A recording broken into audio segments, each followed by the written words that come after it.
Welcome to this convening. We'll think together about the ways in which U.S. graduate schools and the deans leading those schools have attempted to respond to the huge challenges associated with COVID-19.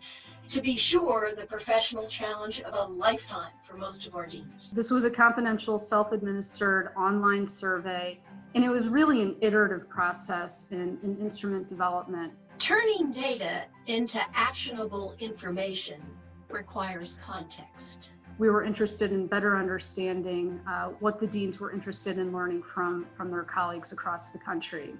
The pandemic itself introduced an unparalleled opportunity for innovation. COVID put all institutional processes under a microscope, and it quickly highlighted and magnified the things that were not working.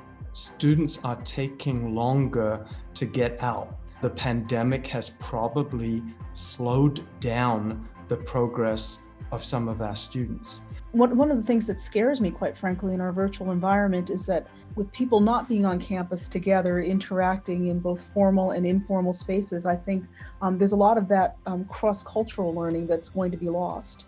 I decided that because the crisis was imminent and we were going into the shutdown mode, that I needed to respond quickly. So we wanted to have the response be as equitable and consistent as possible. Pretty much all of the pre-existing disparities that were there before the pandemic have been amplified by what's happened, particularly gender roles in childcare. The racial violence created an additional layer of uncertainty. So interestingly enough, they talked more about that than about COVID. Graduate students are in the spotlight in ways they haven't been before, but we've had more conversations about graduate student mental health, about graduate student food insecurity, about housing insecurity, and I think it will be very easy for the concerns and needs of graduate students to fall off the radar screen. Probably every one of our campuses has been forced to innovate with respect to policy and practice.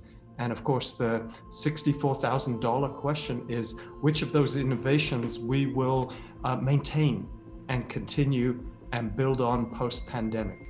We are in the eye of the storm as we speak. So this is a gift in a way for us to be able to hold time for a minute to say, what do we know? And I look at the opportunities for us to transform graduate education to some new state we have not experienced yet, and to better prepare our students for the career pathways that they actually land in. So many more people now are not constrained by being in the same location. We've seen 400% increase in participation in writing workshops, in career development workshops, career exploration. People become much more deliberate and thoughtful about what training is required, because before you were just there side by side and it just sort of happened. And now they really have to think about what does a student need to know. We have adopted electronic scheduling of each of these exams and also electronic reporting. I've seen more of my graduate students' reality than I never would have seen. Like one of my graduate students who just had triplets, I know the triplets. You know, the fact of the matter is there are things that are good and should be preserved about graduate education at both the master's and doctoral level. But what I've heard over the last couple of days is that there's a lot of revolutionary activity underway as well. The university in many ways will never be the same. Whether or not we can build on those lessons learned is the big remaining question.